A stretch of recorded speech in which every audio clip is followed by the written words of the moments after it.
tous les mariages monogames ne sont pas heureux. Absolument pas. Beaucoup d'ailleurs sont malheureux. On condamne les polygames, on les insulte, on dit qu'ils sont bêtes, ils n'ont pas d'intelligence. Mais attendez, qui vous a dit que tous les polygames sont malheureux? Ce n'est pas vrai. Toutes les familles polygames ne sont pas malheureuses. Beaucoup de personnes vous diront ah, on impose à la femme. Qui vous a dit qu'on a imposé à la femme? Ce n'est pas vrai tout ça. Beaucoup de femmes sont heureuses d'être la deuxième, la troisième, la quatrième femme. Merci encore d'être là avec nous ce soir. Il fait très beau ce soir. Toujours un réel plaisir d'échanger avec vous. Vous savez, aujourd'hui on va parler d'un sujet très intéressant. Et j'espère que chacun en tirera quelque chose de capital. D'abord, je ne sais pas si vous savez, le grand pays que vous connaissez de l'autre côté a changé de guide, vous comprenez? Il y a un nouveau monsieur, le papa là que vous connaissez, a décidé de nommer son gouvernement, c'est-à-dire, enfin, j'essaie de changer un peu les mots pour éviter d'être, vous connaissez très bien comment ça se passe. Ah, je serai très vague, mais je compte sur votre intelligence. Je sais que vous êtes à la hauteur du challenge. Donc le monsieur a nommé beaucoup de personnes dans son, pour manager le pays. Vous voyez un peu comment ça fonctionne. Et je ne sais pas si vous le savez, le ministre de Santé est un monsieur, enfin, il était un monsieur il y a quelques années. Maintenant, c'est plus un monsieur, c'est une dame. Je ne dirai pas le mot, de peur que je ne sois... Vous comprenez un peu. Donc, il était monsieur, comme moi dans le passé. Maintenant, c'est plus un monsieur. Monsieur est devenu madame. Il assume le rôle de ministre de Santé, décidera clairement de l'avenir ou de la santé des Américains et avec le temps, progressivement, vers votre pays aussi. Parce que, bon, on va se le dire, n'est-ce pas eux qui décident ce qui se passe partout aujourd'hui? Vous pensez que ça vient d'où? Tout ce qu'on est en train de nous dire là, cette histoire vient d'où? Mon machin, ça vient d'où? Ça vient de là-bas. C'est eux qui disent comment ça se passe, à travers leur organisation mondiale de... Voilà, qui est sponsorisée par le monsieur là des ordinateurs. En tout cas, pour la grande partie. Le monsieur qui développe les ordinateurs sponsorise l'organisation mondiale de l'art, qui aujourd'hui nous impose des mesures et styles de comportement. C'est-à-dire que nous sommes, quelque part, présidés par ces personnes là-bas, qu'on le veuille ou pas, moyennant quelques millions de dollars reçus par nos gouvernements. Des gens avares qui adorent l'argent, vous savez comment ça se passe. Bref, beaucoup de personnes disent que ça n'a absolument rien à voir. Sa ligne d'intimité n'a rien à voir avec son comportement ou son cerveau. Certaines personnes le disaient. Qu'est-ce que son cerveau a à voir avec son choix de machin? Rien apparemment. Ce qui est important aujourd'hui de dire qu'on ne peut pas mondialiser le monde. On ne peut pas faire de tout le monde une unité. Chaque peuple a ses challenges, chaque peuple a ses croyances, chaque peuple a sa direction. Moi je pense qu'il est crucial aujourd'hui que les Africains reprennent leur identité dans sa vraie forme. Nous ne sommes pas contre ces personnes-là, absolument pas. Notre objectif n'est pas de nous opposer contre ces personnes qui choisissent d'être des femmes ou des femmes qui choisissent d'être des hommes. Non, c'est pas ça. C'est pas ça le projet. Le projet est qu'il faut faire respecter chaque culture et garder la culture. On ne peut pas imposer aux gens une forme de vie, prétextant que c'est la forme améliorée de la vie. Et tout celui qui veut rester tel qu'il est censé être, soit calibré d'extrémiste ou de... Ça c'est un manque de respect à la culture des gens. Moi, je pense que beaucoup d'Africains doivent se réveiller. Parce qu'on est en train de partir dans une direction complètement absurde. Je sais pas. C'est vrai qu'il y a des gens qui comprennent, mais beaucoup, malheureusement, sont un peu endormis et pensent que le progrès, c'est faire exactement ce qui se passe en Europe ou aux États-Unis. C'est adopter un style de vie nouveau, présenté par les Amériques. Quand on adopte ce style de vie, on est à la hauteur de l'intelligence des Européens. Je me demande, j'ai une question pour vous. Quand est-ce qu'ils nous ont appris que la polygamie était satanique ? Mais l'homosexualité, le transhumanisme étaient des choix à respecter. Quand est-ce que vous avez commencé à penser que la polygamie était démoniaque? Et que voilà, homme-homme, femme-femme, homme devenu femme, femme devenue homme à travers l'opération étaient des choix qu'il fallait respecter. C'est de ça qu'on parle. C'est de ça qu'on parle. L'ivresse dans laquelle on se noie. En tout cas, beaucoup d'Africains. Ou beaucoup d'Africains qui pensent que la polygamie, en effet, est un péché incroyable. C'est fou. Attendez, comment on peut être polygame? Dans ce monde d'aujourd'hui, être polygame, c'est malade. Il y a des gens qui disent qu'ils n'arrivent pas à concevoir l'idée d'être polygame. C'est absolument absurde. On juge des familles polygames. On prêche la division dans des familles polygames. C'est vrai parce que j'ai vu dans une église où on disait à la femme mariée à un monsieur depuis 30 ans qu'il fallait divorcer. Elle était la deuxième femme. Il faut divorcer de ton homme pour entrer au paradis. Ou divorcer de ton homme pour finalement être accepté par Jésus. Je ne juge pas. Seulement, ces mêmes personnes disent qu'il faut respecter les choix des gens. Le choix d'être transformé à travers des opérations. Enfin, étant un homme, devenir une femme, ou étant une femme, devenir un homme. Ça, c'est un choix qu'il faut respecter. Mais la polygamie est inacceptable. C'est ça l'ivresse. Il faut rentrer en arrière. Il faut redevenir soi-même. Réaccepter son identité. Beaucoup d'Africains, je dois dire, excusez-moi, sont complètement perdus et embrassent des cultures qui sont complètement exogènes, pensant que c'est ça être intelligent ou avoir adopté une mise à jour à l'européenne ou à l'américaine.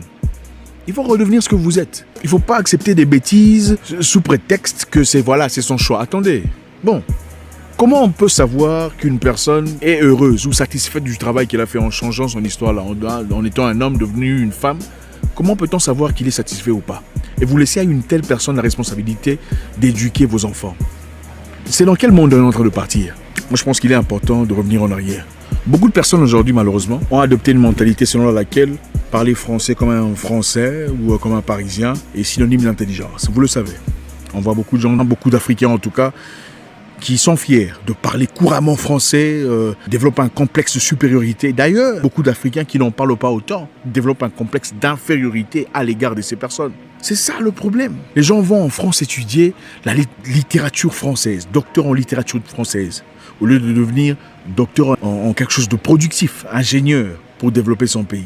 Je pense qu'il est important de rentrer en arrière. N'oubliez pas votre culture.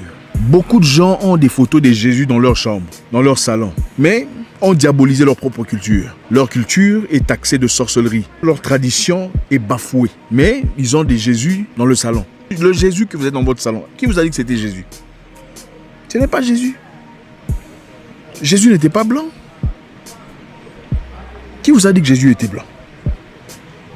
On a besoin de se réveiller. Le Jésus dans la plupart des salons des gens, c'est Robert Powell. Robert Powell assume le rôle de Jésus dans la vie de beaucoup de personnes. Et quand ils voient la photo, ils sont éblouis par sa présence. Mais les mêmes personnes ont bafoué leur tradition, ne connaissent pas leur culture. Ceux qui adorent les langues françaises sont incapables de formuler des phrases correctes dans leur propre langue maternelle. Nous sommes complètement perdus.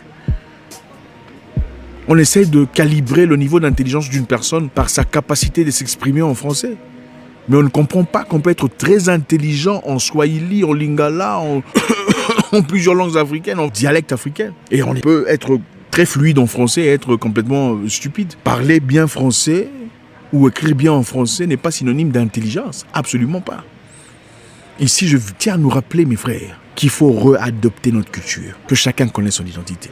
Avez-vous déjà été au village de votre père? Aujourd'hui, on parle de la globalisation. Qui vous a dit que la globalisation, c'est le futur? Les Chinois ne sont pas globalisés. Ils ont gardé leur identité. Les Juifs ne sont pas globalisés. Ils ont gardé leur identité. Peu importe où ils se trouvent dans le monde, le sabbat, c'est le sabbat. Ils marchent à pied. Selon leur culture, il n'y a pas de voiture, pas de déplacement en voiture. C'est le jour du sabbat. Nous sommes presque les seuls peuples qui, quand nous allons ailleurs, on oublie complètement ce que nous sommes. Et nous commençons à lapider ce qui garde notre culture. Non, c'est son choix d'être ce qu'il veut. Ah, ok, d'accord. C'est aussi mon choix de dire la papa, ma pantalon, ma chose. Enfin, voilà, il faut respecter mes choix aussi. Voilà. On ne peut pas vivre dans un monde où il n'y a pas de structure, frère. Et malheureusement, on ne peut pas avoir notre structure de vie venant d'ailleurs, venant de l'Occident. Ça ne marche pas comme ça. J'ai vu une personne quelque part, pendant que son enfant parlait sa langue maternelle, crier « Arrête de parler cette langue des sauvages. Il faut parler français. » Arrête de parler cette langue de sauvage. Il faut parler français. Pendant que l'enfant essaie de parler sa langue maternelle. Quel niveau d'abrutissement. Beaucoup de personnes peuvent être écœurées, surpris d'entendre ce que je suis en train de dire aujourd'hui. Mais ça, ce sont des réalités que nous vivons chaque jour dans nos familles, dans nos vies. Et vous le savez. Où on impulse l'enfant, on pousse les gens à parler français, souvent français, hein, ça c'est souvent chez les francolâtres. Mieux qu'on ne parle notre langue maternelle. Et on juge toute personne qui n'a pas de capacité poussée ou impressionnante d'expression en français. On n'en fait pas autant, par contre, quand on a les mêmes incapacités dans votre langue maternelle. Je pense qu'il est essentiel de réadopter notre culture, de rentrer en arrière, revivre ce que nous sommes. Allez au village de votre père. Avez-vous déjà été? Non, ce n'est pas un péché d'aller au village de votre père. Découvrez votre vraie identité. Votre vraie identité ne se trouve pas à Bruxelles ou à New York. Votre vraie identité, c'est dans le village de votre père. Connaître vos origines, vos vraies origines. Parler votre langue maternelle. Apprendre votre histoire, votre culture, votre coutume. Nous avons perdu beaucoup de choses, les amis. Moi, je ne suis pas censé être appelé Zach. Absolument pas. C'est un nom blanc, un nom européen. Vous ne verrez jamais un juif appelé Kitengay ou Moussavou ou Baragua. Jamais. C'est nous qui sommes devenus des Jean, des Jacques, des Luc, pensant que c'est de l'évolution. Ce n'est pas l'évolution. On a perdu notre identité. Je pense qu'il est essentiel que nous revenions en arrière. Cette histoire de c'est les choix de quelqu'un. Nous ne sommes pas contre ceux qui font ça. Ce n'est pas ça. Nous sommes contre l'unification du monde. Je pense que ça n'a aucun sens. On ne peut pas unifier tout le monde sur un même concept. Ça, ce n'est pas comme ça que la vie est censée être. Je pense que la vie aussi, sa beauté se place dans la diversité des cultures. Nous respectons ce que vous êtes. Nous respectons vos choix. Si vous voulez être un monsieur devenu femme, on respecte ça. Mais il faut aussi respecter la culture de ceux qui choisissent de rester tels qu'ils sont ou tels qu'ils ont toujours été initialement. Pour finir, les frères, je vous encourage de vous découvrir, de perpétrer ou de continuer ce que nos parents ont commencé ou nos grands-parents. Sinon, avec le temps, je pense qu'on sera complètement perdu. Je ne sais pas si vous le savez, mais aux États-Unis, on est en train peu à peu de changer, de créer un système où il n'y a pas de, il n'y a pas de le, là, il n'y a pas de monsieur, madame, il n'y a pas de mademoiselle. Vous voyez un peu ce que je veux dire. On veut créer quelque chose de neutre pour qualifier tout le monde à la fois. Vous comprenez un peu? On veut effacer les monsieur, madame, tout ça. On veut créer quelque chose de neutre pour qualifier tout le monde. Et je ne sais pas si vous êtes des pro-choix. La plupart sont. Je ne sais pas si c'est le genre de vie que vous voulez. En tout cas, pas moi. Merci encore infiniment. J'espère qu'on a appris quelque chose aujourd'hui. Le Jésus dans votre salon n'est pas Jésus. C'est Robert Powell. Il faut jeter ça dans la poubelle. Ce n'est pas Jésus. Ce n'est pas lui. C'est un blanc qu'on a appris, qu'on a placé dans nos salons. Aujourd'hui, il règne en maître absolu dans la vie de beaucoup de personnes. Il faut réadapter son identité à ce qu'on est profondément. Être polygame n'est pas plus un péché que être papa, maman. C'est ce qu'on nous a appris. On condamne les polygames, on les insulte, on dit qu'ils sont bêtes, ils n'ont pas d'intelligence. Mais attendez, qui vous a dit que tous les polygames sont malheureux? Ce n'est pas vrai. Toutes les familles polygames ne sont pas malheureuses. Beaucoup de personnes vous diront on impose à la femme. Qui vous a dit qu'on a imposé à la femme? Ce n'est pas vrai tout ça. Beaucoup de femmes sont heureuses d'être la deuxième, la troisième, la quatrième femme. Je ne suis pas ici en train de dire que moi j'aime être polygame ou je vous encourage d'être polygame. Ce n'est pas ce que je dis. Je suis simplement en train de dire que c'est une culture qui existe depuis très très longtemps. Et aujourd'hui, grâce à Internet, on ne peut pas oser dire que être papa, maman est une liberté d'exister, mais être polygame est un péché ou du satanisme. Ce n'est pas vrai. Tous les mariages monogames ne sont pas heureux. Absolument pas. Beaucoup d'ailleurs sont malheureux. Et ce n'est pas ça notre sujet. Le sujet est que s'il faut respecter ces personnes, il faut aussi respecter les choix des gens. Et ne pas crucifier ceux qui vivent bien au Sénégal, par exemple, au Burkina Faso et dans beaucoup de pays où c'est pratique, dans beaucoup de pays d'Afrique où ces pratiques existent toujours. Merci infiniment. Partagez avec nous. On a besoin de votre implication. Je pense qu'il est essentiel de développer des sujets intéressants et importants dans notre société. Encore une fois, je ne suis pas en train de dire qu'il faut devenir polygame. Ce n'est pas ce que je suis en train de dire. Je suis en train de dire qu'il faut arrêter de juger les gens si vous ne voulez pas qu'on juge cela. Je vous souhaite une excellente soirée. J'espère vous parler encore très bientôt dans une nouvelle vidéo. Au revoir.